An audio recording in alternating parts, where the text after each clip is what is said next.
הצדיקים האמיתיים שבדורנו ולכל הצדיקים האמיתיים שאומרים עפר ופחת רבינו הקדוש צדיק יסוד עולם נחלנו והמקור חוכמה רבנו רבי נחמן ופגי ושמחה נחמן ומובן זכותו יגן עלינו וסלם אמן. ערב טוב à tous, ça fait très très plaisir. ערב מצוין. Ça fait toujours très très plaisir de partager de la Torah de Rabbeinu avec vous. On est très content de retrouver d'ici, Baruch Hashem, de retrouver des gens qu'on aime et qu'on aime voir et qu'on aime étudier avec eux, Baruch Hashem. On partage de la Torah, on partage de la Kedusha, on partage, on s'élève. Merci beaucoup. Alors on est là pour... C'est pas vrai en plus. Mon Dieu. L'énissime. Alors on va essayer, d'abord on commence à nouveau l'écouter Moran ensemble. C'est toujours très très beau de commencer quelque chose de nouveau parce que premièrement ça nous donne souvent je vous ai dit que le premier paragraphe du Likutei Moharan c'est qu'il contient toute la Torah du Likutei Moharan, c'est-à-dire tout l'enseignement qui va venir, donc on a un extrait, l'essence, vous savez comme dans le jus d'orange vous avez le jus, l'essence même, dans l'huile d'olive vous avez la première goutte. C'est le début d'un Likutei Moharan, c'est la première goutte, c'est l'essence de ce qu'on va étudier. C'est la quintessence. La quintessence, ok, très bien. J'accepte monsieur Gauthier. On accepte. Alors, on a l'essence de ce qu'on va étudier aujourd'hui.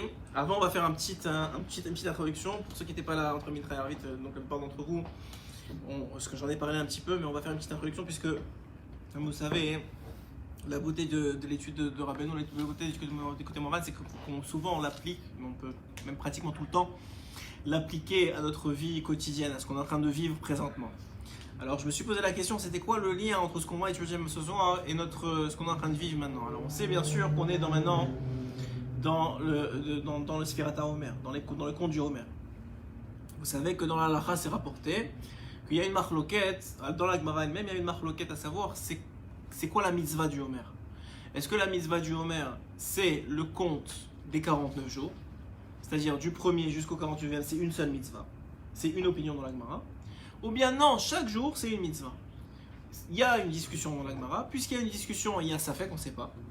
Donc maintenant c'est la raison pour laquelle quelqu'un qui aurait raté 24 heures de compte, c'est-à-dire il n'a pas compté avec bracha le soir, il n'a pas compté du tout, il n'a pas dit le jour toute la journée, et il se rappelle seulement la nuit. Ah mince, toute la journée j'ai raté. Alors à ce moment-là, il ne pourra plus, s'il est sûr qu'il a raté, il ne pourra plus continuer à compter avec bracha. Mais il continuera à compter. La mitzvah continue. Mais on lui enlève le bonheur, pour ceux qui comprennent c'est quoi le bonheur, c'est quoi une bracha, le bonheur de bénir Hachem pour la mitzvah qu'il a donnée. Comme quelqu'un qui mettrait les téfilines sans faire la bracha, il met les téfilines, il a fait une mitzvah, mais on ne lui laisse pas faire la bracha de bénir Akadosh Baruch Hu. Ça, c'est au niveau de la halakha. On a parlé entre Mincha et Arvit et on va revenir pour introduire le Likutei Moharan. Qu'en vérité, c'est quoi le Henyan du conte du Homer? Pourquoi on compte? À l'époque, on a compris, c'était effectivement, on amenait un korban, qu'on amenait le korban du Homer, le deuxième jour de Pessah. Et après ça, on amenait un autre korban à Shavuot. Et pour faire le lien entre les deux, on comptait. Très bien. Mais aujourd'hui, on a encore une mitzvah, même si elle est, selon certaines opinions, pas de la Torah, mais des Rabbanan. Certains pensent encore que c'est de la Torah, mais on va dire que pour la plupart des opinions, comme c'est rapporté par Ovadia, c'est pas de la Torah. On a certaines il y a un verset. Il y en a qui pensent que le Rambam pense que c'est de la Torah. En tout cas, il y a comme ça marloquette. On n'est pas là pour dans la halakha principalement. On veut sortir l'essence de la quintessence, comme vous avez dit, de l'idée principale. Alors en vérité, on te demande de compter tous les jours pour une raison très particulière. Nous, il explique dans le Likutei Moharan, mais on va voir que ça se relie à ce qu'on dit maintenant ce soir. Nous, il explique que quand il y a un précepte très connu, que sauf Ma'aseh Marshava Trina, l'action finale vient de la pensée première. Ça veut dire quoi? En clair, ça veut dire quoi? Ça veut dire qu'un homme, il doit s'assurer d'avoir clairement en tête le but qu'il a pour être sûr d'y arriver. Qu'est-ce que ça veut dire? Il donne l'exemple, Rabbeinu dans le Likutei Moharan 66, celui qu'on a vu entre Mitra et Arvit. Le Likutei Moharan 66, il donne l'exemple du bait, de la création d'une maison. Quelqu'un crée une maison, normalement tu dis quoi? Quand tu crées une maison, qu'est-ce que tu fais? Ah ok, alors j'ai besoin de quoi pour une maison? J'ai besoin de briques, j'ai besoin de plâtre, j'ai besoin de ciment. Il dit non, c'est pas comme ça que ça marche. Un homme, il veut créer une maison. La première chose que doit faire un homme pour créer une maison, il doit se visualiser la maison. Il doit voir la maison. Hein? Voilà, mais non, avant même de faire le plan, oubliez le plan. Quel étage, combien d'étages, pas ça. C'est quoi ma maison? C'est quoi que j'ai envie qu'elle ait l'air? C'est quoi le vibe que j'ai envie qu'elle ait? Pourquoi je fais cette maison-là? Pour qui je la crée? Tu dois te poser des questions qui n'ont rien à voir avec la technicalité. Pas avec la technicalité. Avec la technicalité du projet. אחרי זה, אנחנו לומדים עכשיו. אחרי זה.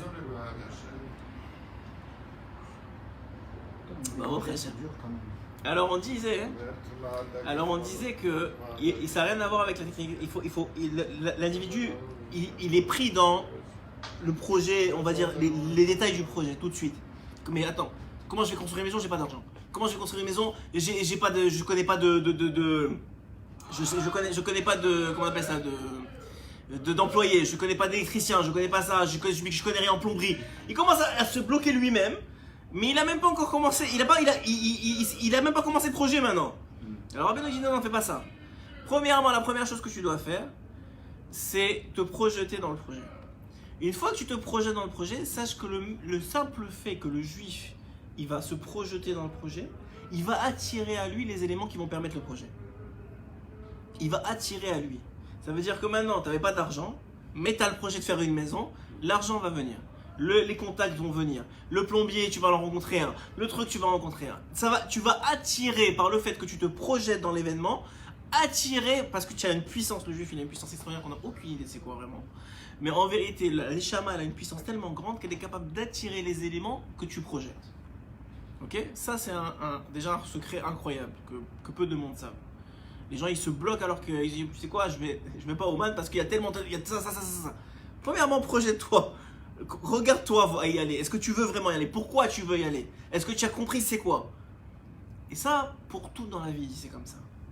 Il dit un homme, c'est dommage qu'il arrive à 80 ans, ou à 90 ans, ou à 120 ans, mais ça pour nous tous, sans s'être une fois projeté dans sa vie à qu'est-ce qu'il voulait avoir l'air à 120 ans. Un homme dès l'âge de 20 ans, il doit se projeter, se dire de quoi je veux avoir l'air à 120 ans? De quoi je veux avoir l'air? Comment je veux que mes enfants ils soient fiers de moi? Comment je veux que mes petits-enfants ils soient fiers de moi? Comment je veux qu'on parle de moi après ma mort? Qu'est-ce que je veux laisser?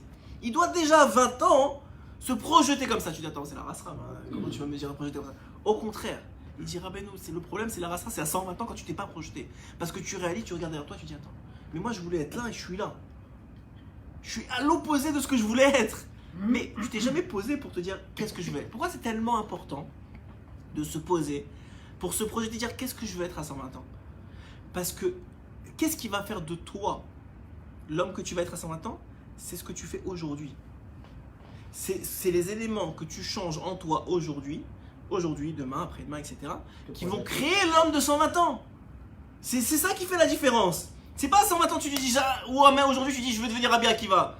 Mais Rabbi Akiva il s'est jamais dit je veux devenir Rabbi Akiva. 20 ans ou à 40 ans quand il savait même pas lire la Lépète.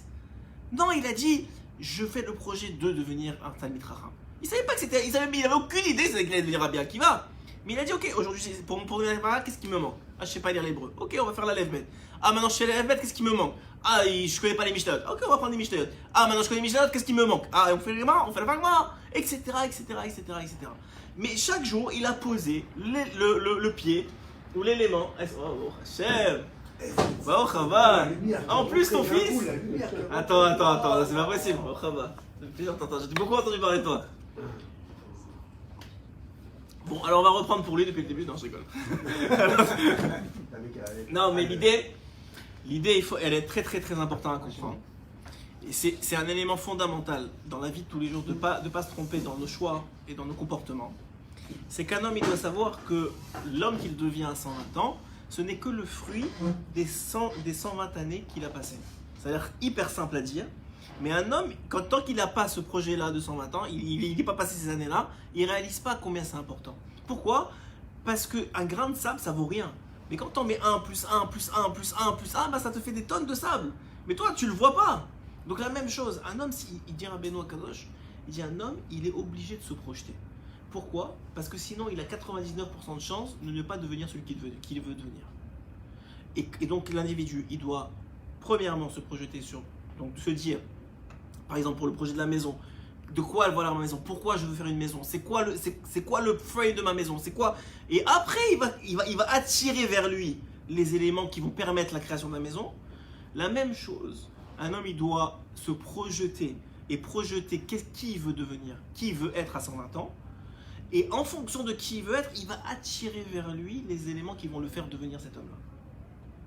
Donc en vérité, nous dire Rabbeinu, tout le secret du Sfiat à Omer, tout le secret du conte du Omer, c'est parce que tout le conte, il y a une opinion qui pense que c'est une seule mitzvah. Pourquoi elle pense ça? Parce qu'il y a une opinion qui pense que tout le Sfiat à Omer, ce n'est que pour le 50e jour. Ce n'est que pour Shavuot, pour la réception de la Torah.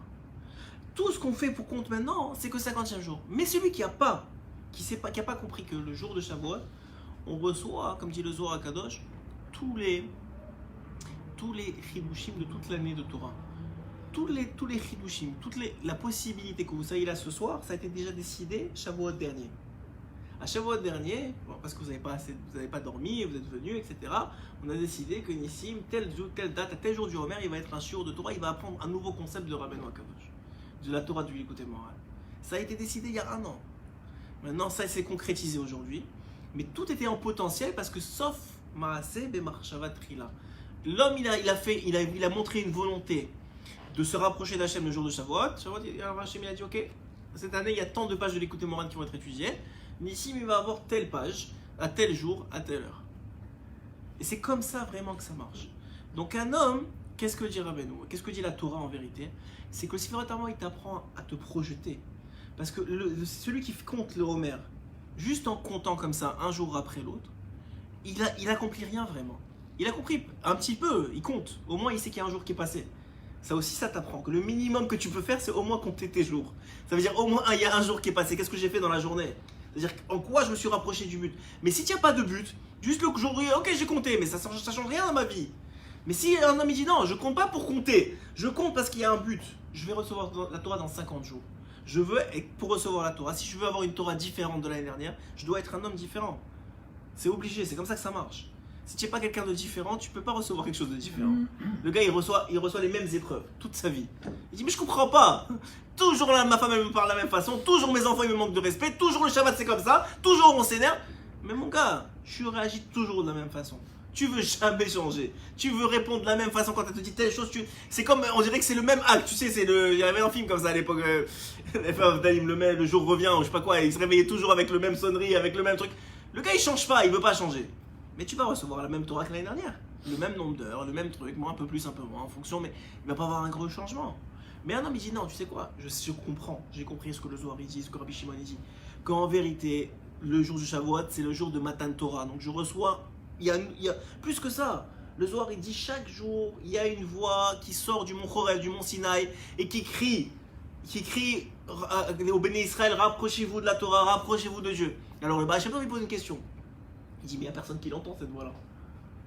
Pourquoi elle sort? La Gemara, elle dit, ouais, ok, elle sort, mais il n'y a personne. Personne n'a entendu cette voix-là. Peut-être qu'il t'a dit qui, mais encore. Mais personne n'entend cette voix-là. Alors pourquoi ça sert qu'elle sorte? Alors Baal Shem Tov, il dit, non, vous croyez que vous n'entendez pas, mais les Neshamot d'Israël, elles entendent. Et la Neshama, elle entend. Et si elle veut se revenir, c'est grâce à cette voix-là. Et c'est la voix qui la ramène vers Akadosh Baruch Hu. Il dit, reviens. Et Dafka, en vérité, tu l'entends quand même. Donc comme ça, on comprend ce principe-là qu'un homme, cette importance-là qu'un homme il a de se projeter dans l'avenir, mais pas projeter Stam pour n'importe quoi. Se projeter, ça veut dire se créer l'image de ce qu'il veut être demain. Et quand il fait ça, ça le ramène à aujourd'hui. Ça dit, ok, maintenant, aujourd'hui, qu'est-ce qui me manque pour devenir ça? Donc maintenant, je pose des actes concrets aujourd'hui qui peut-être, à leur sens, si tu les prends individuellement, ne valent presque rien. Ouais, le gars il dit, à partir d'aujourd'hui, je fais la bracha Sheriat Sar avec Kavana. Ça a l'air de rien du tout. Mais un homme qui a fait toute sa vie à Sheriat Sar avec Kavana, je te dis, c'est pas le même homme que le gars qui a pas fait avec Kavana. C'est pas le même homme, mais ça n'a rien à voir, c'est des mondes de différence. Mais c'est une bracha. Ça n'a rien, c'est quoi? C'est rien. Mais quand tu accumules, tu mets un grain de sable après l'autre et un grain de sable après l'autre, ça te fait des tonnes et des tonnes. Et c'est ça la différence entre un homme qui s'est projeté dans la vie, qui s'est projeté dans son avenir et qui a dit, ok, moi peut-être aujourd'hui je suis comme ça, et il fait face, on a dit déjà, il faut faire face à sa réalité.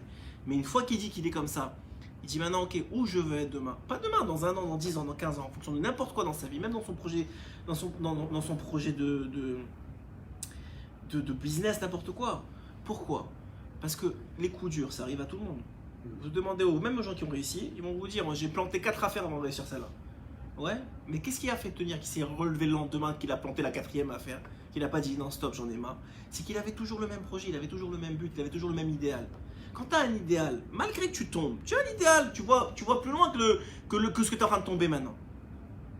Alors pourquoi je vous raconte tout ça? D'abord, parce que c'est très important à comprendre, parce que c'est un mode de vie. Parce qu'un homme, s'il a ce principe-là, lorsqu'il va tomber, il ne va pas se laisser autant affecter, il va être capable de se relever, et surtout, il va être capable d'avoir, quel que soit on dit que tous les chemins mènent à Rome, ouais, mais il faut savoir c'est quoi ton Rome à toi. Ok, il y a des chemins, ça c'est Hachem qui décide le chemin que tu vas emprunter. Qui va mettre sur ta route, quel rave, quel ami, quelle situation, ça d'accord, mais toi tu as un but. Mon but c'est que mes enfants ils soient fiers de moi à 120 ans. Ok, ça peut être un but, c'est un magnifique but. Mais pour ça, tu fais attention de ne pas t'énerver avec eux, ou devant eux, tu te comportes bien. Tout de suite, ta vision elle change. Alors que si tu dis, tu ne penses pas à ça, et ben quand tu as envie de t'énerver, tu t'énerves. Quand tu as envie de te regarder, tu dis non, mon but c'est ça. Mon but c'est d'arriver à avoir. Alors tu projettes la maison. Ça, c'est un concept qu'il faut essayer d'appliquer. Plus tu te fais jeune, plus ça a de l'impact dans le temps. Ça, c'est pourquoi je vous raconte tout ça, parce que notre écoute et morale d'aujourd'hui qu'on commence, qui va nous parler de la quintessence, va nous parler du projet de Dieu. Quand Hachem il a créé le monde, lui aussi il avait une idée première. Et cette idée première, elle a permis la création, mais elle a aussi défini la création.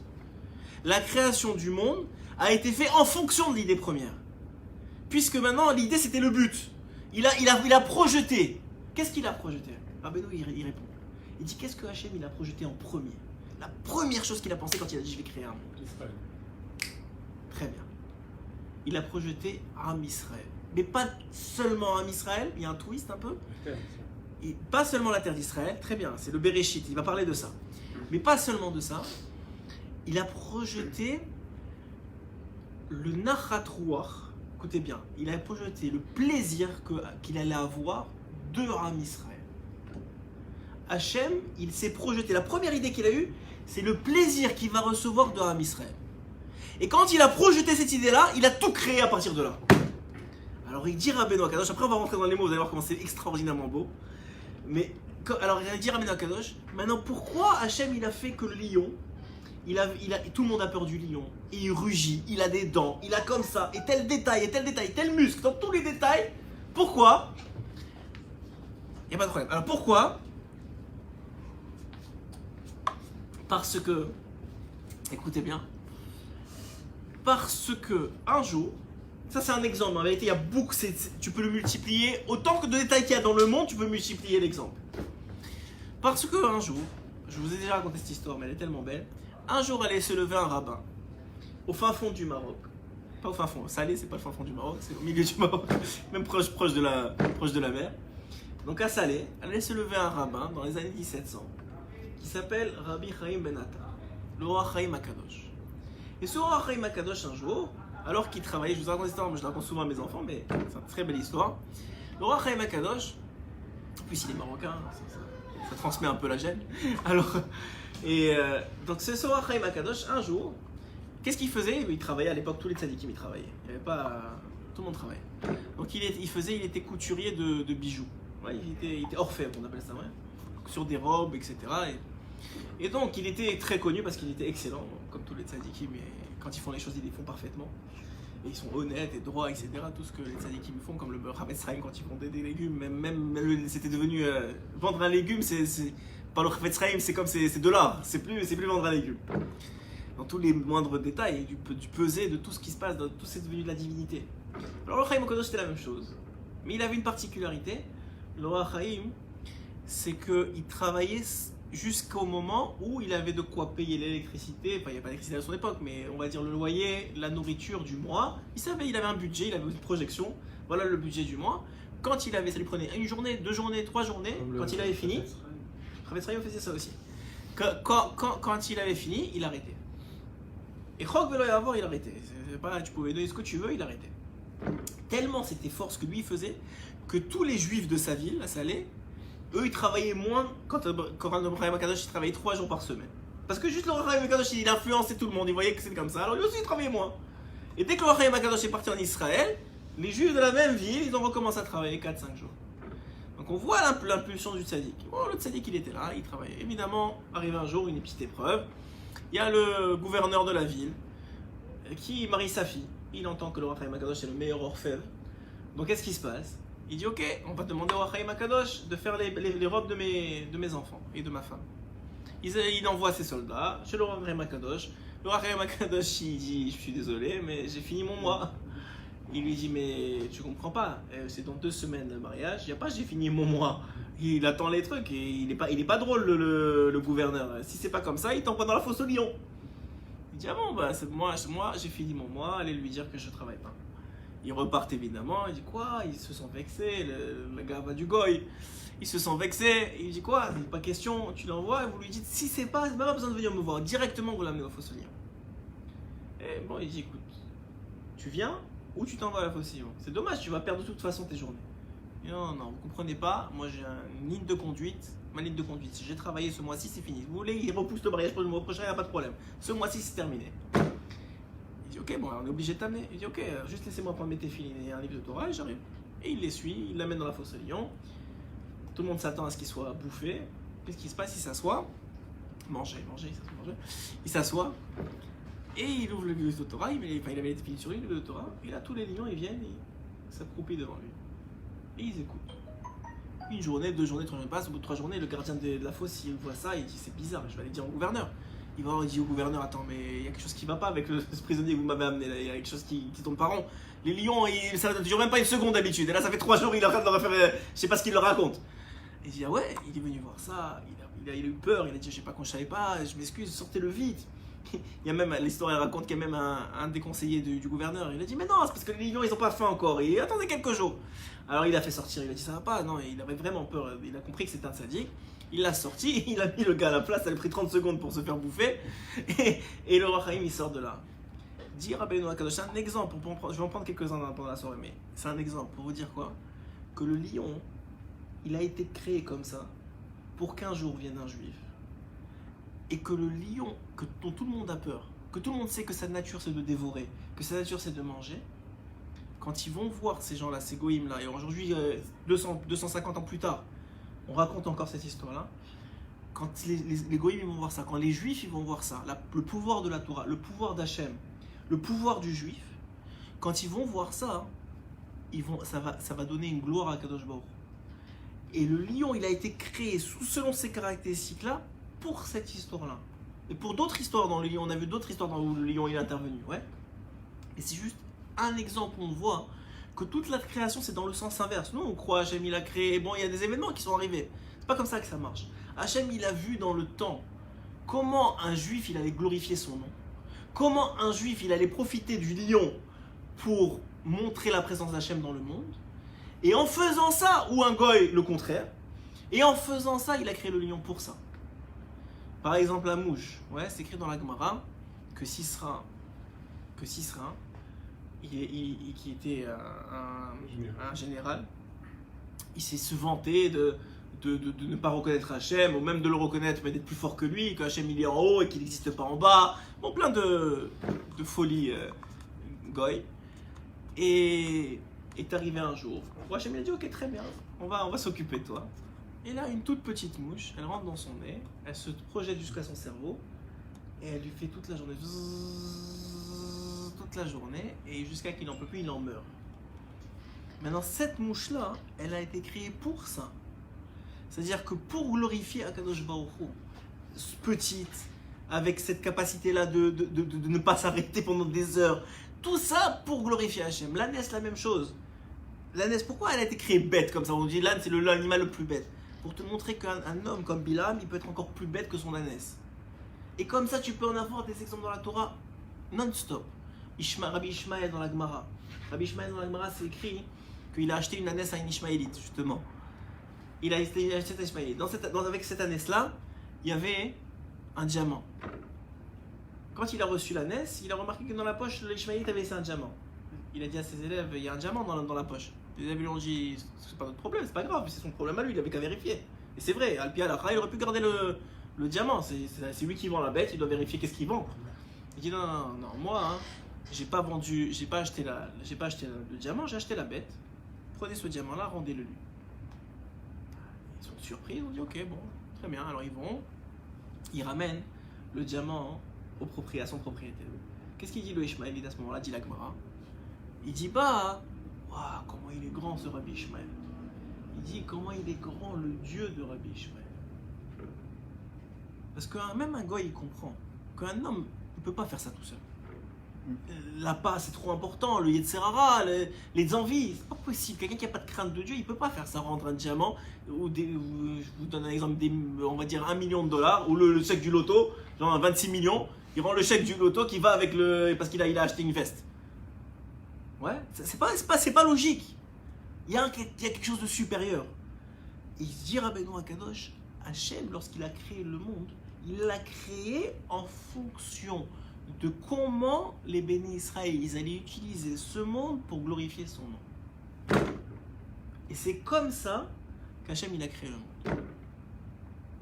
Alors venez, on va voir comment ça marche dans les mots de Rabbi. Donc vous savez que ça commence par un verset. Le verset, on va l'expliquer bien après. C'est un verset dans Bereshit. Vayihem merikim sakehem vehine ish tseror kaspo besako. ויראו את צרורות כספיהם והם אביהם ויראו ויאמר להם יעקב אביהם אותי שקלתם יוסף איננו ושמעון איננו ואין בנימין תיקחו עליי היו כולנה. C'est écrit dans le verset, vous savez, c'est le verset qui dit que alors qu'ils sortaient d'Égypte et qu'ils avaient laissé Shimon en Égypte et qu'ils allaient maintenant ils espéraient récupérer Binyamin, puisque c'était la demande de Yosef, ils se sont retrouvés avec les sacs. Et les sacs, il y avait quoi? Il y avait leur argent. Yosef, il avait remis leur argent. Donc c'est le verset qui rapporte qu'effectivement, ils ont ouvert les sacs, ils ont vu qu'ils avaient leur argent. Et là, Yaakov, il leur a dit, non seulement vous m'avez pris déjà, enfin, Yosef est déjà parti, mais en plus, vous voulez me perdre mes autres enfants. Shimon est parti, et maintenant, vous voulez prendre Binyamin. Ça, c'est le verset. On va voir que pour l'instant, mettez-le dans un coin dossier, ça n'a rien à voir avec le sujet d'aujourd'hui. Enfin, c'est à voir, mais on verra, on commence à voir plus tard. Mais on va commencer déjà avec le écoutez-moi. Donc, Aleph. Ki yir'a be'ava Efchar lekabel, la crainte et l'amour, qui sont les deux piliers du service divin. Un homme, il doit jongler avec ces deux aspects-là. Il y en a qui disent, déjà dans la Gemara, c'est rapporté, que la yir'a, c'est pour t'empêcher de faire des fautes, donc toutes les transgressions, pas manger des choses non cachères, ou pas transgresser Shabbat, ou des choses qui sont lota'asé, des mitzvot lota'asé, donc des choses de transgression. Ça, c'est la crainte qui va te permettre de faire ça. Et la ahava, l'amour de Dieu, c'est ce qui va te permettre de faire des choses avec itlaavout, avec envie, avec amour, tu viens, tu mets les téphilines, tu fais Shabbat, tu fais les mitzvot. Ce qu'il y a à faire, tu vas chercher, tu vas puiser dans l'amour que tu as pour Hachem. Et ce qu'il n'y a pas à faire, tu vas chercher dans la crainte. Donc en vérité, c'est deux pôles dans le service divin. On a déjà beaucoup parlé déjà de ça. Qui im aliédé tzadik et ador. Et il dit qu'un homme, il peut recevoir ça que grâce au tzadik ador, le tzadik de la génération. Qui a tzadik ador ou a mégalé à irava, parce que c'est lui qui dévoile la crainte et l'amour. Alors, premièrement, accepter on dit en anglais sentence, comment on dit en français non, pas ce commentaire, mais cette phrase-là, ça me vient pas. C'est-à-dire ce concept-là, il faut l'accepter. Maintenant, il va expliquer pourquoi. Mais accepter que, ici, Rabbeinu dit que ça passe par le tzaddik à émettre, qu'un homme il reçoit la crainte, donc en vérité tous les piliers de son service divin par le tzaddik, la crainte et l'amour par le tzaddik. Maintenant, comment il fait ça? Maintenant qu'on a accepté, après on va revenir pourquoi, mais ça c'est une première acceptation, que c'est le tzaddik à émettre qui transmet ça aux juifs. Maintenant, comment le tzaddik il arrive à faire ça? Alors là il continue. Ki a tzaddik mevakesh umchapes tamid. Parce que le tzaddik, pourquoi il arrive à faire ça, transmettre l'amour et la crainte de Dieu?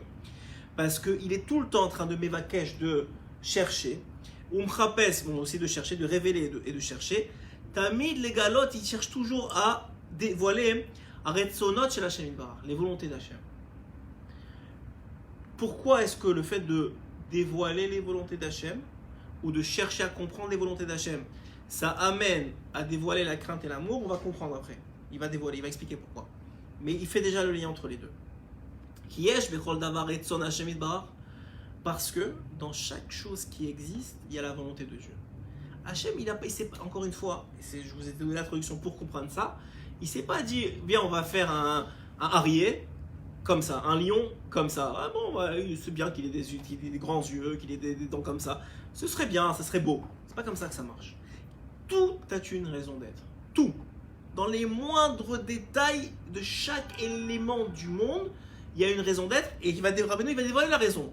Et il dit que le tzaddik, il connaît la raison.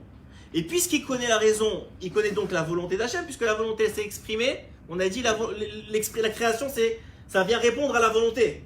Hachem, il avait la volonté d'Am Israël, il a la volonté de dévoiler son nom, il avait la volonté que de recevoir une certaine, comment on dirait, il va utiliser le mot de gloire, ouais, il va être glorifié par Am Israël, et donc il a créé comme ça l'élément. Donc maintenant, comme le tzaddik, maintenant, il est tout le temps en train de chercher, mais pourquoi ? Pourquoi cet arbre il a telle feuille et telle feuille? Et pourquoi c'est comme ça? Et pourquoi il y a il y a tant de branches? Et dans les moindres détails, et tout a une raison. Tout. Vas-y. C'est pas que l'arbre ne sait pas qu'il est arbre. Ah, lui il sait pas pourquoi. Peut-être, très bien. Le seul, très bien, le Rabbeinu il ne contredit pas ça. Il dit que le tzaddik il sait pourquoi. Mais nous-mêmes, on ne sait pas pourquoi on a été créé. Même le juif, vous allez dire, plus que ça, il dit le juif, c'est facile de dire le arié, ouais, le arié, c'est sûr qu'il ne va pas comprendre pourquoi il a été écrit comme ça. Il ne sait pas pourquoi que lui, il est venu dans. Tous les ariés sont venus juste pour Orei Makadosh. Ouais, ça fait bizarre de dire ça. Mais même le juif, que nous, on ne sait pas pourquoi on est venu, mais on a chacun d'entre nous une façon unique, il va dire ça très très bon, j'aime dans les mots de Rabbeinu, mais il va dire, chacun, on est venu d'une façon unique dévoiler une certaine gloire d'Hachem que personne d'autre à part nous peut dévoiler.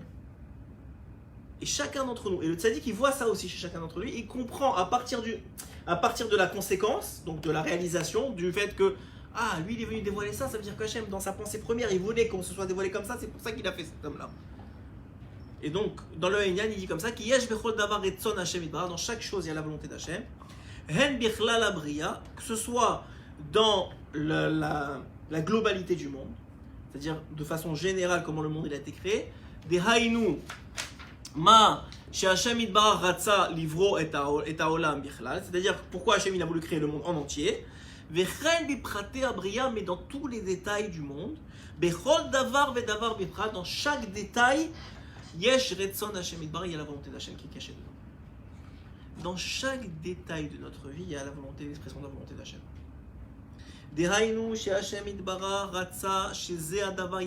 C'est-à-dire qu'il a voulu que cette table elle soit comme ça, avec tel bois, avec telle couleur mauve ici ou je sais pas quoi, avec telle façon, telle grille, tout dans les moindres détails.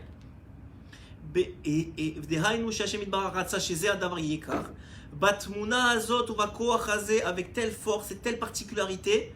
Et de telle nature, et chaque chose elle a sa propre vision, sa propre réalisation, avec une autre force, incomparable, tout est tellement différent dans chaque chose. Et le tzaddik, qu'est-ce qu'il fait? Il cherche cette volonté-là. On va il cherche tout le temps c'était quoi la volonté d'Hachem en faisant cette table-là? C'était quoi la volonté d'Hachem en faisant la mouche de telle façon? Pourquoi il a fait tel poisson de telle façon? Pourquoi comme ça? Tout dans les moindres détails, c'est ça ce que le tzaddik fait. Oui, allez-y.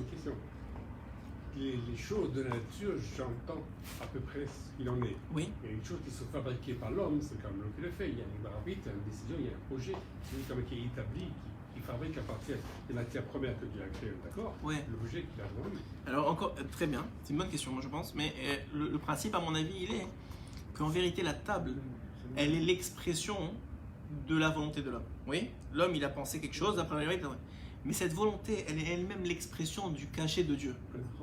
Donc en vérité, c'est en... Hein? Pas l'objet, la volonté. Oui, mais en vérité, d'accord, mais toujours de toute façon, ce qu'on a dit depuis le début, c'est que Rabbeinu, qu'est-ce qu'il dévoile, le tzaddik? Il s'en fiche du arié, il s'en fiche du lion. Il dévoile quelle était la volonté première, dans la pensée première d'Hachem, de créer le lion. Donc de la même façon, quand il y a une table ici, elle dévoile la pensée et la volonté de celui qui l'a créé, qui est l'homme. Et lui-même, il dévoile pourquoi est-ce que Hachem, il a donné à l'homme la capacité de penser à mettre une table en place. Mais tout ça, c'est des choses... On ne peut pas rentrer dans ça, tu veux dire fou. Il donne le sechel. Oui, le sechel qu'il y a dans chaque chose. Oui, très bien. Mais même, ça veut dire c'est l'expression du sechel. C'est l'expression d'une volonté. Puisque on a dit dans l'introduction que, sauf Maaseh Marshava Trila, il y a eu une Marshava. Des fois, c'est une Marshava qui est erronée. Y compris les mauvaises actions. Y compris les mauvaises actions, choses. bien sûr. Y compris les mauvaises choses, bien sûr. Les mauvaises actions. Mais C'est pas du côté il va le dire, il va le de dire. l'homme. Il va le dire. Vous allez voir que même dans le mauvais. Mais on va voir pourquoi. On va mettre une nuance, mais oui, effectivement, on va mettre compris dans le mauvais. Pour l'instant, ce n'est pas des choses qui nous sont applicables à nous. Parce que c'est un homme qui va faire ça à notre niveau, il va devenir fou. On peut faire ça des fois. Ça nous fait du bien des fois de voir la grandeur. Par exemple, quelqu'un qui se met devant la mer, il va faire des doutes. Il voit la grandeur de la création du monde, de façon générale. Mais quelqu'un qui va dire pourquoi le verre il est comme ça, il va devenir, il va sortir de son monde. Ok? Donc nous, on n'est pas à ce niveau-là. Donc à quoi ça nous sert à nous? On va voir à quoi ça nous sert. Parce que tout ce que nous dira Benoît, c'est pas juste pour dire, vous savez, j'ai compris quelque chose que vous n'avez pas compris. Non, c'est pas pour ça. C'est pour te dire, c'est pour t'amener à un niveau de conscience qui va te permettre à toi de changer. Lui, il est déjà en haut, il n'a pas besoin. Tout ce qui ramène du haut vers le bas, c'est que ça a une raison que ça est nécessaire pour toi aujourd'hui. Sinon, il n'a pas besoin, il le laisse en haut. Chez Hachem, Idbar, Ratza, Livro et Taolam, vous suivez, c'est bon?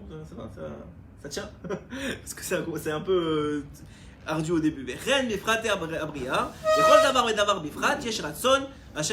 dans chaque chose, il y a la volonté d'Hachem. Derrière nous, chez Hachem, Idbar, Ratza, chez Zé, Adavar, Yeka. Bon, ça, j'ai déjà dit. והצדיק מחפש ומבקש תמיד אחר אלו הרצונות, להשיג ולדע רצון השם יתברך בכל דבר. Donc chaque chose, le tzaddik il veut chercher, il veut comprendre de d'où ça vient. כגון מפני מה היה רצון השם יתברך שהארי, voilà encore une fois, il donne l'exemple du lion. Comme par exemple, pourquoi Hachem il a voulu que le Hari, le lion, il soit comme ça, il est le koach gvura, qu'il ait de la force, qu'il ait de la gvura, qu'il ait de la rigueur, ou que tout le monde ait peur de lui, que ce soit le roi des animaux, pourquoi lui et pas un autre? Ovazoat Muna, Ovazoat Teva, et dans telle nature, et pourquoi le Hari, pourquoi il va se comporter de telle ou telle façon? De façon générale, moi, enfin, même avant que j'essaie de comprendre ce d'écouter Moharan, c'est écrit dans la Gemara que le juif, de façon générale, il doit apprendre des animaux. Par exemple, il doit apprendre du chat qui cache ses excréments, il doit apprendre du Hari qu'on se lève comme un Hari, ça veut dire tout de suite quand il est très très fainéant le Hari. Mais quand il se lève, c'est d'un coup et c'est fini. Donc on doit apprendre de lui. Ça, c'est quand on voit les choses de l'autre côté, c'est-à-dire à l'inverse en vérité de la réalité. Mais la réalité, c'est que la volonté première d'Hachem, elle est cachée dans le Hari. Elle est cachée dans la création. Et donc il dit ici, vous attateva nagash yesh l'Hari ou les fer il touche katan ou khalash koar. Et pourquoi est-ce que le moustique il est petit et il a une force très faible? Et pourquoi il est khalash meod et yesh lo teva ou tmuna? Et pourquoi il est comme ça? Dans chaque détail de la création, comme dans le lion de lui-même, pourquoi il ressemble à ça, etc. On reprend tout le principe. Et pour toute la création du monde, dans les 4 niveaux, vous savez qu'il y a 4 niveaux dans la création du monde. Il y a l'inanimé, on va dire, le domem, il y a le tsomear, le végétal, il y a le chai qui est l'animal, et il y a le Adam, le médaber, qu'on appelle, que le Zohar il appelle ça un parlant, un être parlant, vivant parlant, c'est nous. Ouais, donc ça veut dire la création lui-même. C'est les 4 niveaux de création. C'est pour ça qu'un homme, de façon générale, dit le Zohar Kadosh, il doit faire attention à ce qu'il mange. Ouais. Normalement, l'homme a été créé pour pas être carnivore. A priori, l'homme ne devait pas être carnivore. Ouais. C'est seulement à partir de Noach que Hachem, en sortant de la Teva, il voulait amener un korban. De ce korban-là, il a permis de manger, etc. Mais avant ça, il n'y avait pas de volonté que de la création. Pourquoi? Parce qu'avant qu'il y ait le déluge et toute la destruction de ce monde-ci par le dehors du déluge, il n'y avait pas de raison encore de métaken, il n'y avait pas de nécessité de l'homme d'intervenir dans le tikkun de l'animal. Vous savez que tout ce qu'on fait, c'est pour réparer. Bon, souvent on détruit plus qu'on répare, on va dire ça comme ça, mais bon, on va être gentil. Mais en vérité, tout ce qu'on fait, c'est pour réparer. Donc maintenant, un homme, par exemple, dans la nourriture, un homme, il est là pour élever la nourriture. Ouais. Shabbat, elle s'élève d'elle-même. Shabbat, tu n'as pas besoin de faire quoi que ce soit. Tu manges. A priori, même sans kavana, bon, c'est sûr que c'est mieux avec des champs, etc. Mais même sans kavana, sans rien, l'élément lui-même, puisque tous les mondes ils montent, donc l'élément de le tsoméa il monte, tout le monde monte, et donc ils sont élevés de toute façon. Mais de façon générale, on va dire, dans la nature des choses de la semaine, un homme par exemple, qui mangerait de la viande pour rien, c'est un problème. Pourquoi? Parce que c'est l'élément le plus difficile à élever de la création. C'est l'élément qu'il est le plus difficile pour l'homme de faire le tikkun. C'est aussi à digérer. Vous remarquez que c'est plus difficile à digérer. Tu te réveilles pas le matin à cause que tu as bien mangé la veille. Le laitier, c'est facile à digérer. Encore, pourquoi? Parce que de même dans la digestion, le tikkun, tu vois que c'est plus facile. Ça veut dire que même dans la réalité physique, tu vois que le travail qu'il y a à faire sur l'élément, il est plus facile.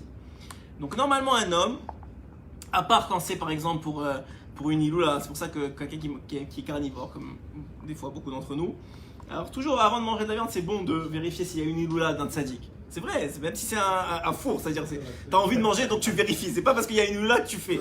Mais bon, c'est déjà mieux que rien. Pourquoi? Parce que tu as besoin d'aide pour élever la matière. Le Shabbat c'est déjà fait de lui-même. Donc mange de la viande, c'est le moment de manger. Les fêtes c'est la même chose. Mais quelqu'un qui est juste attiré par la matière risque de te bouffer plus que tu bouffes la matière. C'est ça le problème. Donc, et on est bien placé pour le savoir, on est tous dans cette tavatachila, de façon générale. Mais tout ça pour dire que le but de la nourriture, c'est pas qu'elle te bouffe, c'est pas que tu tombes dedans, c'est que tu viennes l'élever. Comme dans toute chose dans la vie, c'est comme ça. Donc maintenant, quand c'est difficile, tu as besoin d'une mitzvah, d'une seudat mitzvah, par exemple une iloula, pour t'aider à monter la matière sans même que tu aies encore touché la matière. Ça, tout de suite, tu dis, ah, c'est les Nishmat ou l'Irvod. Je sais pas moi, la semaine prochaine c'est Rabbi Shimon Bar Yochai. Ah, c'est l'Irvod Rabbi Shimon Bar Yochai. Tout de suite, l'élément lui-même, la nourriture, la viande, elle s'est élevée d'un coup. Tu n'as pas vu, les atomes ils ont changé. Juste parce que tu as dit ça à table, les atomes ils ont tout automatiquement changé. Maintenant, cette nourriture elle est beaucoup plus facile à digérer. Pourquoi? Parce que maintenant, le tikkun, l'élément il est monté. Toi, tu n'es pas monté. On va dire toi, tu n'es pas monté, tu es au même niveau. Mais l'élément, il est monté, donc il est beaucoup plus facile à digérer. Et digérer, je parle même spirituellement, de faire sa réparation. Il faut savoir que, une histoire comme ça, c'est le Noam Elimelech, il me semble. J'espère que je me trompe pas. Le Noam Elimelech, il priait dans une synagogue, toujours au même endroit. Il avait un de ses élèves qui était un Baal Habayit, quelqu'un qui travaillait toute la journée. Et c'était, tous les ans, il avait l'habitude, pour la Yortzai de son père, de faire on n'a pas fait, ça me fait penser, les refouas shenema de Talia, c'est par le Torah, soit pour les refouas shenema de Talia bat Efrat Myriam, de Chana bat Esther, de Soli bat Mesouda Bezrat Hashem, Shalom ben Myriam, Bat Shira bat Rivka, Shalei bat Rava,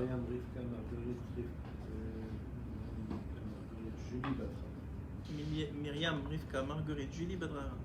Baruch Hashem, Tov, מה שיש. רפואה שלמה בעזרת השם, et les nishmat toutes les neshamot théorot vers Israël. Ok, alors, donc on disait maintenant que tout le Henyan, où j'en étais. Oui, donc dans la nourriture, je parlais de la nourriture, c'est ça? Oui, l'histoire du Noam Elimelech. Donc, le Noam Elimelech, il avait un élève comme ça tous les ans, comme c'est la plupart des gens qui font ça. Ils font une seouda. On sortait sur le soir, soit l'après-midi, soit le matin. Il faut une séouda, les Nishmat, son papa. Donc il faisait une séouda. Mais ce jour-là, il était très très pressé parce qu'il avait beaucoup de travail, etc. Donc il a tout posé sur la table et il a voulu il voulait partir. Il lui a dit, le maire, il le fait appeler. Il lui dit, où tu vas? Il lui dit, je suis désolé, j'ai un gros travail, je peux pas, il faut que je parte. Il lui dit, mais c'est la séouda de ton. Viens, on fait au moins les chaïm. Tu as amené de la vodka à l'époque, c'était même à 8h du matin, il prenait de la vodka. Donc il a dit, viens, ça va amener les chaïm. Effectivement, il a pris un verre, et il était tellement pressé cet homme-là, il a oublié de faire la bracha, il a bu.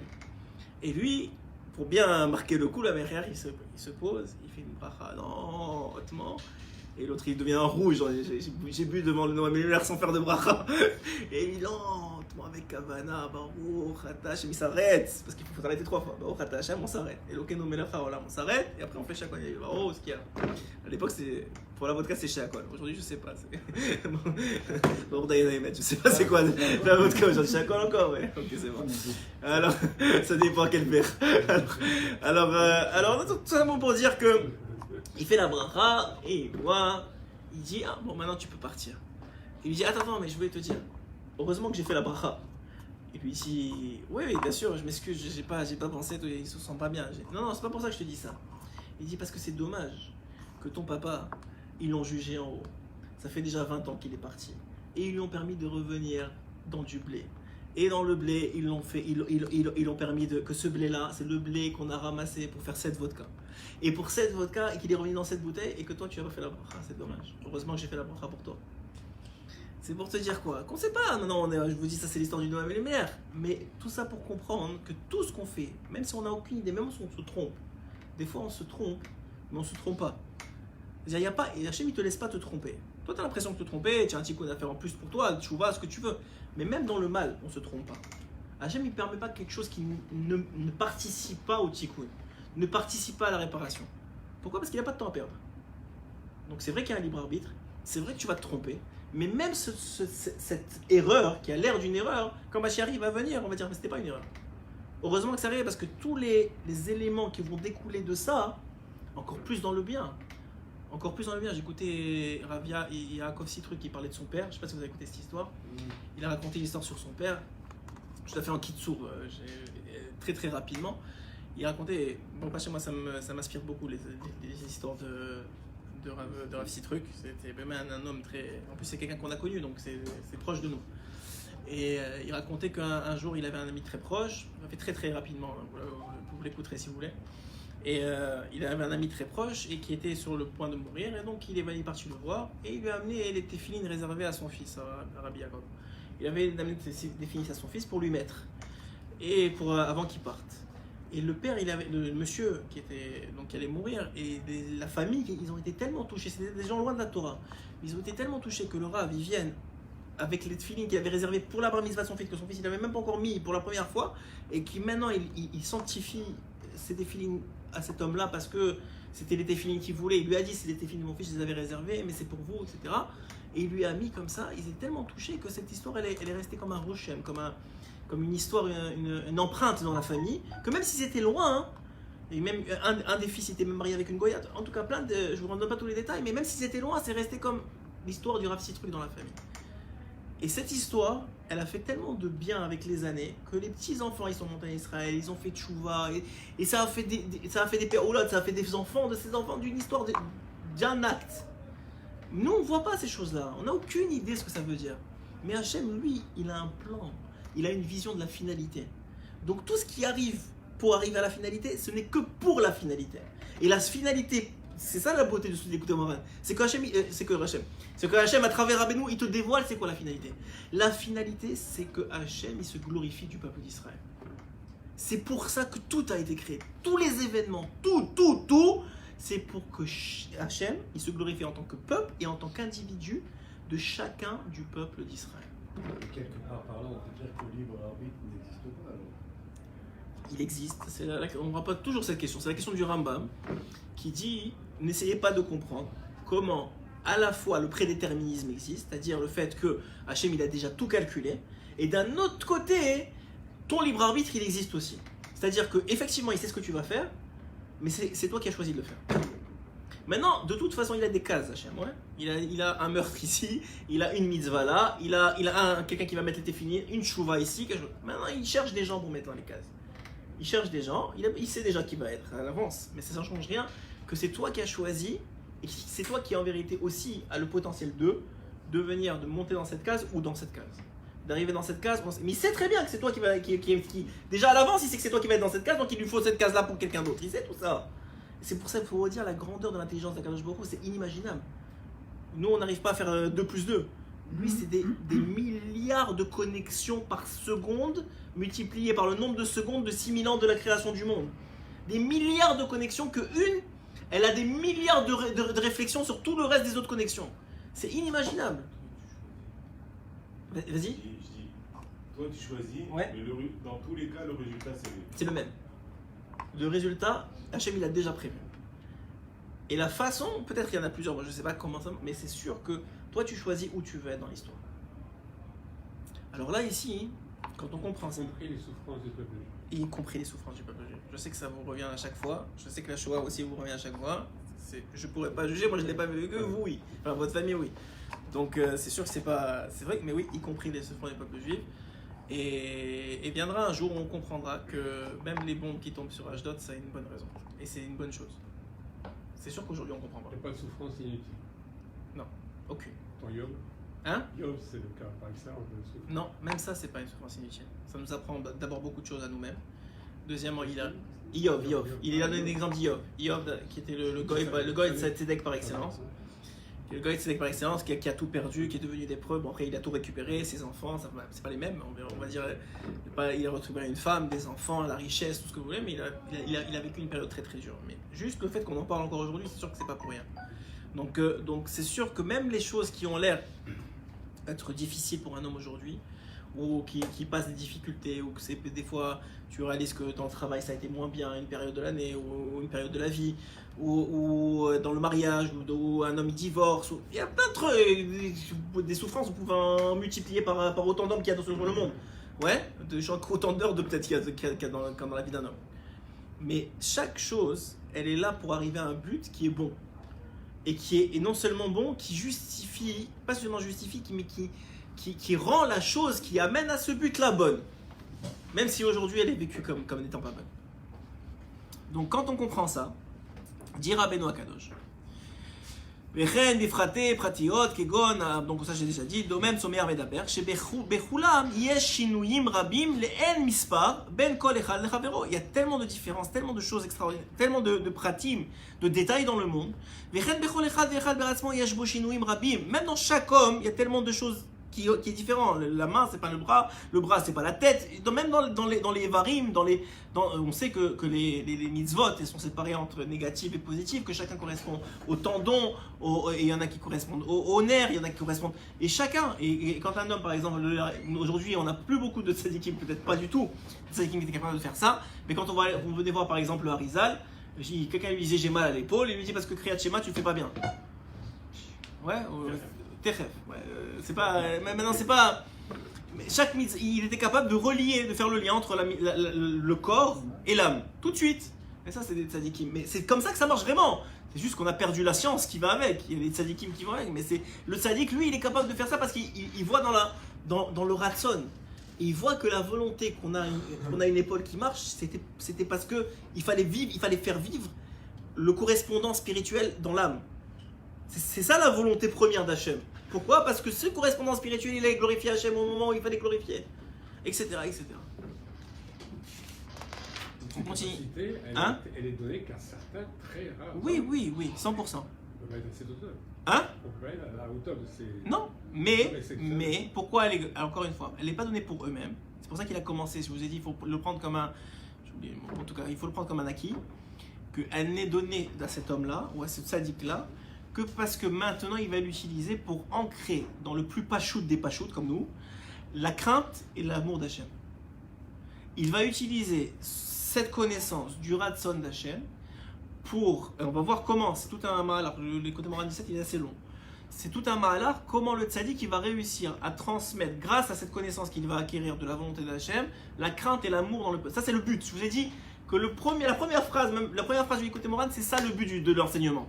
Donc comprenez que tout ce qu'on va apprendre maintenant, c'est pour comprendre comment le tzaddik il amène chez l'homme la crainte et l'amour qui est l'essentiel du service divin.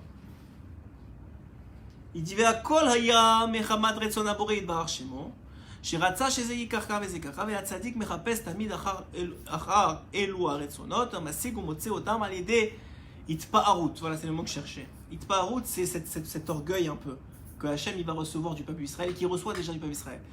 Et ce qui est très beau, c'est comment il va le définir. D'abord, il rappelle ce que vous voulez dire tout à l'heure, c'est le Bereshit. Vous savez que Bereshit, dit Rashi, premier Rashi de la Torah, Bereshit. Pourquoi c'est Bereshit? Rashi sépare Bereshit en deux mots. Bet Reshit. Bet c'est 2, c'est la valeur numérique de 2. Reshit ça veut dire primordial. Ouais, c'est quelque chose qui est primordial, qui est essentiel. Dit Rashi, premier Rashi, c'est ce qu'il rapporte ici, le premier Rashi de la Torah, le monde il a été créé pour deux choses primordiales. C'est pour ça que le monde il a été créé. C'est quoi les deux choses? Israël et la Torah. Moi jusque-là, jusqu'à ce d'écouter Moran Bémet, je vous dis franchement, je pensais, j'avais compris, et c'était vrai aussi, mais je n'avais pas compris jusqu'au bout de ce que Rabbeinu il veut comprendre, que bon, alors Hachem il a créé parce qu'il voulait qu'il y ait la Torah, il voulait qu'il y ait Israël. Donc il a créé le monde. C'est pas comme ça. Hein.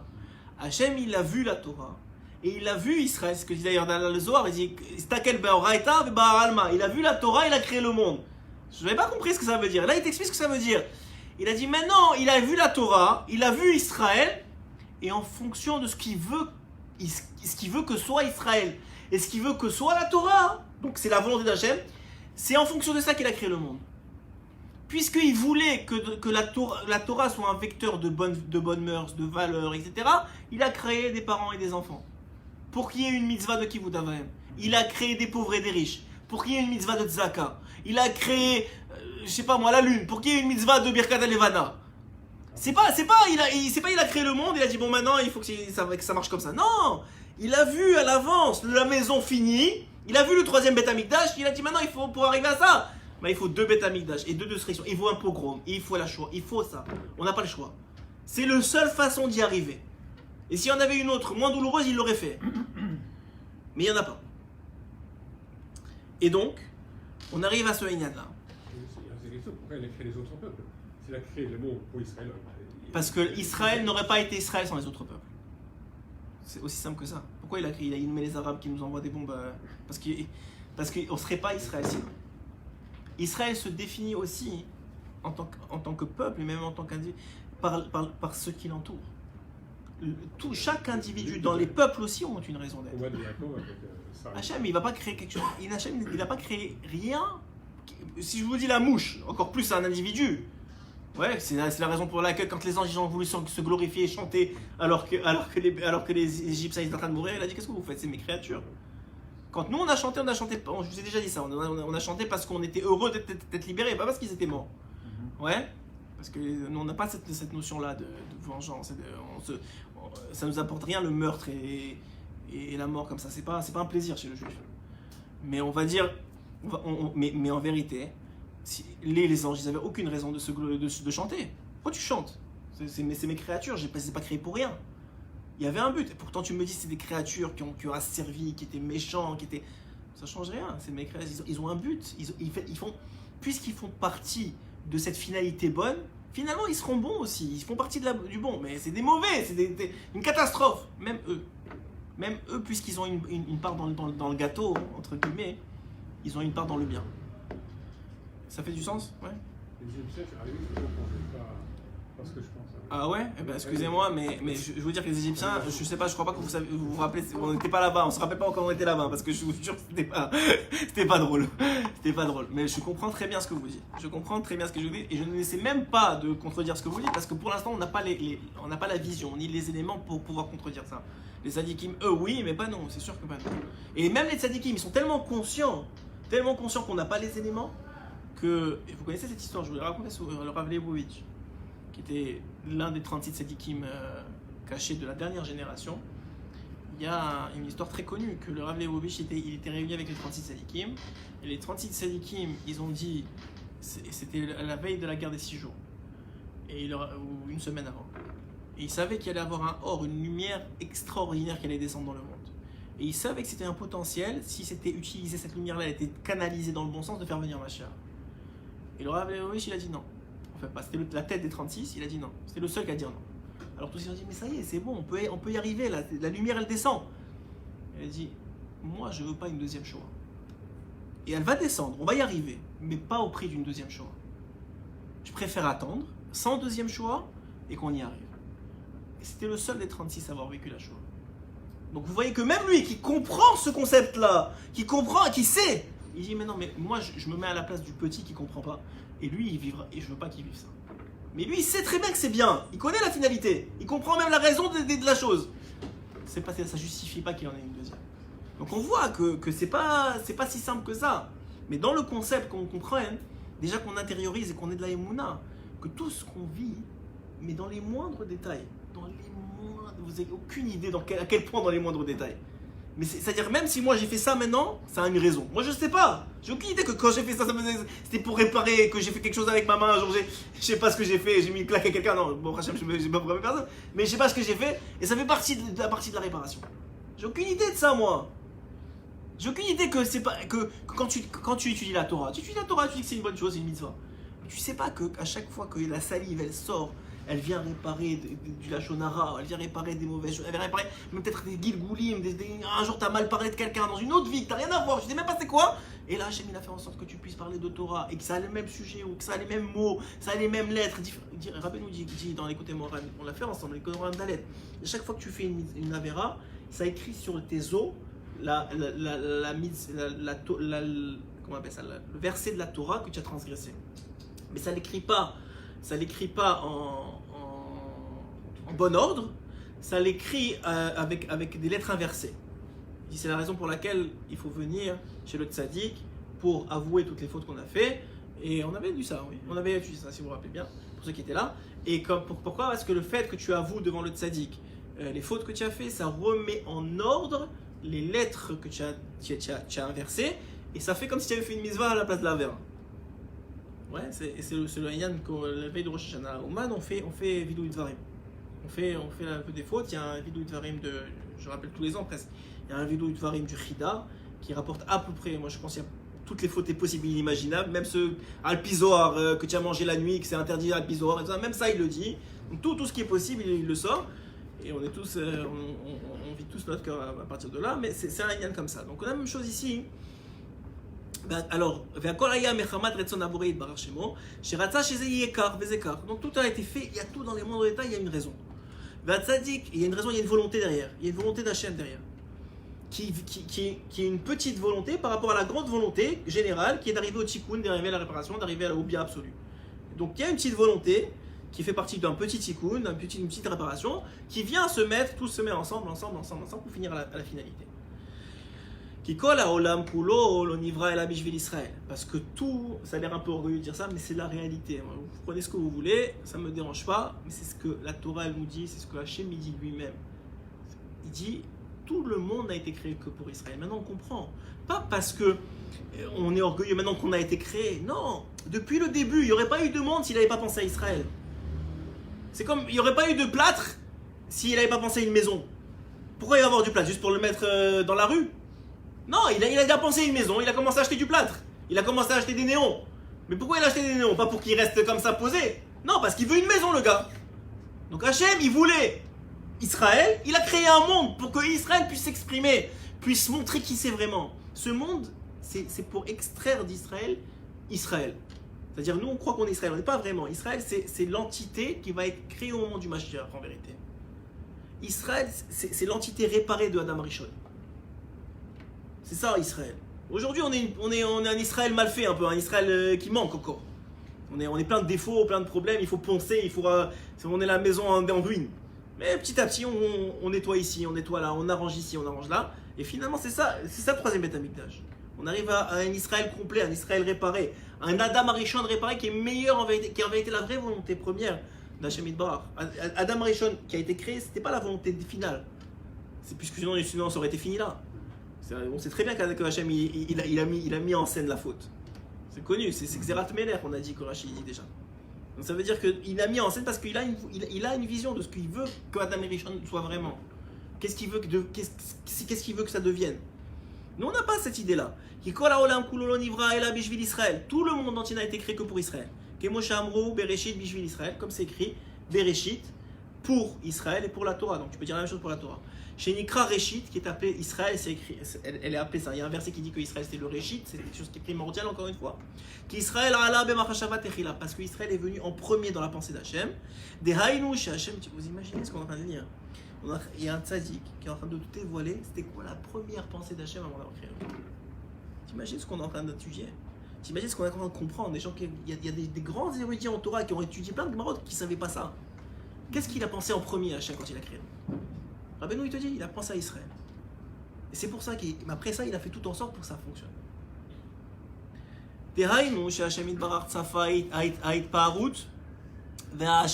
Et pas seulement Israël, comme je vous ai dit, mais tout la joie et le plaisir que Israël révélait, que Israël réparait, que Israël comportementalement, comme le Rachaim un jour, ou comme le Baal Shem Tov quand il s'est comporté, ou comme Rabbi Nachman quand il arrivait à des niveaux extraordinaires, a pu dévoiler de lui-même. Et chacun d'entre nous, on a cette partie-là d'Israël qu'on peut dévoiler, qu'on peut réparer. Et cette réparation, ce plaisir-là que ça apporte à Hachem, c'est pour ça qu'Hachem il a créé. Que moi j'ai katouv Israël asher becha et paar. parce que c'est écrit dans le verset qu'avec de Israël, je vais pouvoir me glorifier. Au Vishvilze Baret encore là, mais c'est pour ça qu'il a créé tout le monde. Imsa Shekol Haolam Kulo Nivra Rag Bishvil Haitparot Sheitpaer Israël. C'est pour ça que le monde il a été créé. Klal Haitparot Shekale Yekabel Israël. C'est pour le Haitparot, c'est très difficile à définir. C'est une sorte de vantardisme, mais très dans le bon sens du terme, de se vanter de la réalité spirituelle d'Israël et de son accomplissement et de son comportement. Et chaque détail de la création, elle est aussi pour les détails de cette joie-là qu'il va recevoir derrière Israël. Parce que chaque Ben Israël, il a de cette partie-là. Parce que Hashem il va s'enorgueillir avec le Ben Israël. Et même dans le plus petit de Ham Israël. Afilou Posh'e Israël. Même dans les fauteurs de Ham Israël. Ouais. Kol Zman chez Shem Israël Nikra là. Tout tant qu'on l'appelle un fauteur d'Israël, pas juste un Posh'e, on l'appelle Posh'e Israël. On l'amène un fauteur, mais il a le mot Israël en lui. Il s'appelle Israël. Il a une neshama d'Israël. Tant qu'il s'appelle Israël, lui aussi, Hachem, il va recevoir quelque chose de lui, un orgueil, une fierté de cet individu-là. Kinikra Posh'e Israël, Yeshbo Itparot Prati. Il a quelque chose d'individuel que personne d'autre n'a. Hachem Itbar Mitpaer Imo Befratiot, que Hachem il va se glorifier, s'enorgueillir, que regardez, je l'ai créé. Je suis fier de l'avoir créé. Pourquoi? Regardez, il a dévoilé à ce moment-là, cet individuel, il a fait ce tikkun-là, il a fait cette réparation, et personne d'autre qui pouvait prendre cette place à part lui. Et est-ce que tous ceux qui ont disparu, qui sont entièrement assimilés au goïm pendant des générations? Ce sera pas, encore une fois, ce ne sera pas la finalité. On est au milieu du film. Vous ne pouvez pas décider tant que vous n'avez pas fini le film. Quand on aura fini le film, on reparlera, vous verrez, vous n'avez même plus de questions, ni moi, ni vous, personne n'aura plus de questions. Mais on est au milieu du film. Tu dis pourquoi? C'est comme les films maintenant aujourd'hui, ils font n'importe quoi avec les films. Ils font mourir un gars, tu dis mais pourquoi il est mort? C'est sûr que c'était lui le héros? Finalement il revit, non il n'était pas vraiment mort. C'est comme ça que ça marche. On sait pas ce qui. Tant que t'as pas vu la fin du film, tu veux pas dire ce qui se passe. Mais ce qui est sûr, c'est que la fin du film elle n'est pas encore arrivée. Mais la fin du film justifiera et on comprendra tous les pratiques de toutes les choses. Et on sera tous au niveau du tzaddik que le tzaddik il atteint aujourd'hui. Au temps du Mashiach, on sera tous à ce niveau-là parce que tout le monde sera clair individuellement pourquoi chaque événement de sa vie est arrivé. Chaque rencontre, tout ce que vous voulez. Et Rabbeinu il dit que c'est ça la plus grande joie du Mashiach. Cette compréhension et ce dévoilement de tous les détails de ta vie que Hachem il a orchestré pour que ça finisse bien, c'est ça la plus grande joie qu'un homme il va pouvoir ressentir dans le monde à venir. Et donc, y compris ceux qui ont complètement quitté. Y compris ceux qui mais pas y compris les goïms. Y compris les goïms. Y compris les goïms. Et encore une fois, il y a un lien comme ça que. Il n'y a pas un lien, mais ça veut dire. La Torah, hein, puisqu'on arrive à Shavuot, il faut bien en parler un petit peu, on va en parler probablement d'ici Shavuot, mais la Torah, hein, elle n'a pas été donnée à l'individu. La Torah, elle a été donnée à un peuple. Et c'est écrit que s'il y avait une servante qui manquerait, la Torah n'aurait pas été donnée. Tu m'aurais dit, il manque Moshe Rabbeinu, je comprends. C'est normal, il manque Moshe Rabbeinu. Ok, on ne peut pas recevoir la Torah sans Moshe. Non, c'est pas comme ça. Hachem il dit non, il n'y aurait pas eu Frécha, il n'y aurait pas eu de Torah. Il n'y aurait pas eu de Torah. Pourquoi? Parce que la Torah n'a pas été donnée à l'individu. La Torah, elle a été donnée à Am Israël. C'est Am Israël. Pourquoi? Parce que la Torah, chacun d'entre nous, on est une lettre ou une partie de lettre ou un blanc de la Torah, on est quelque part dans la Torah, ouais.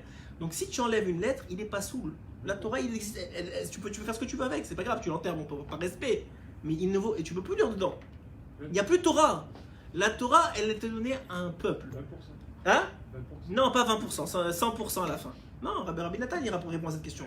Il dit, Les hein? mecs à 80% qui sont morts en Égypte. Ils sont morts en Égypte. Est-ce que c'est la fin d'Égypte? C'est pas la fin, ils sont revenus. Peut-être qu'on est 80%. Rabbi Nathan, il dit, il est impossible que la dernière Géoula, parce qu'il y a cette opinion-là qui dit que la dernière sera comme la première. Il dit impossible que la dernière Géoula, la vraie dernière Géoula, parce que la dernière Géoula, en vérité, elle va pas durer.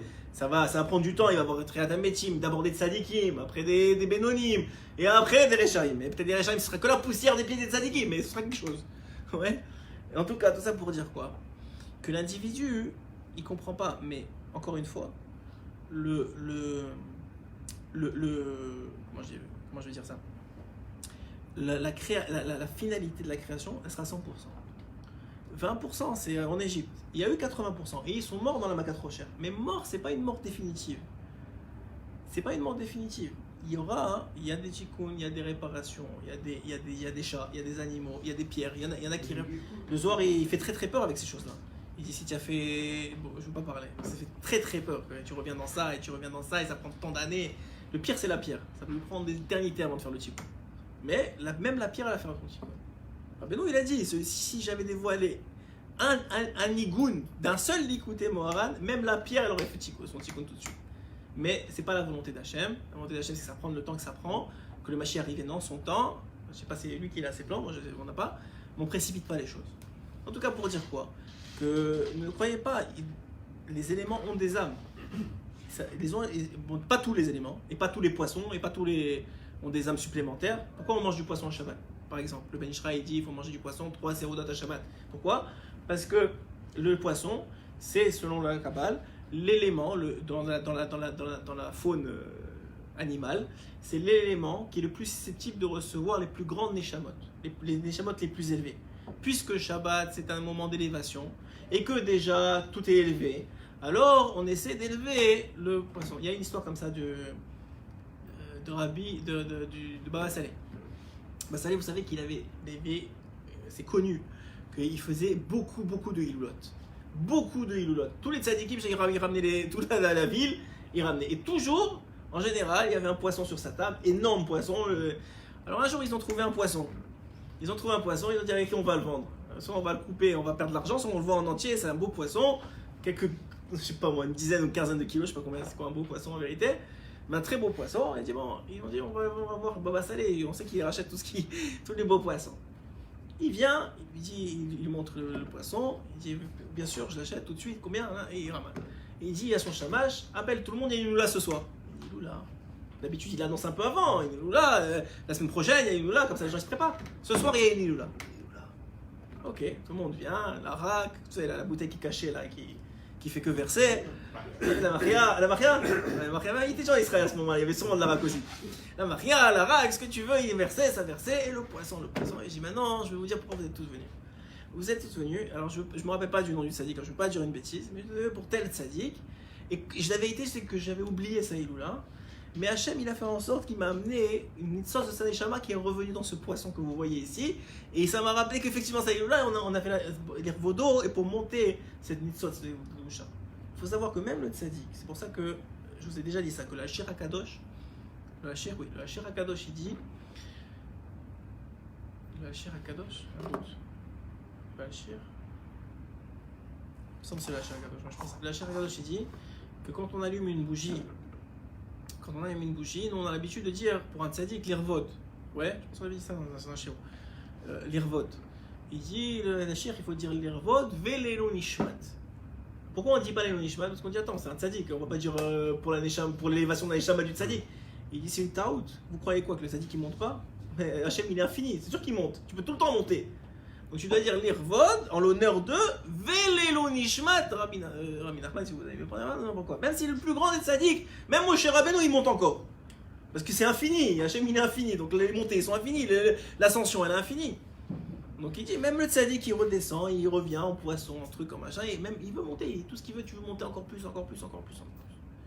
Donc la même chose ici, dans la réalisation. Maintenant ce qui est très très beau dans cette partie-là, on va bientôt finir, c'est que chacun des bénis Israël, même le plus grand des pêcheurs, c'est bizarre à dire, le plus grand des, on va dire, Pochaï Israël, c'est mieux à dire en hébreu.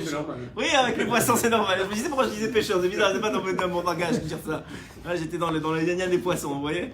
Évidemment, tout se connecte. Vous voyez, même là, vous m'avez déjà dévoilé pourquoi j'ai dit pêcheur, vous voyez. Vous imaginez, je suis très content de ça. Vous imaginez pas au Mashiach comment on va être content de ça, d'avoir dit pourquoi ça et pourquoi ça. Donc, même le plus grand des pêcheurs, on va continuer avec l'idée, même le plus grand des pochés Israël, il a en lui cette capacité de glorifier Hachem, il va le glorifier, même malgré lui, il va le glorifier. Parce que c'est ça dans son ADN génétique. Même sans se trompant, il va le glorifier.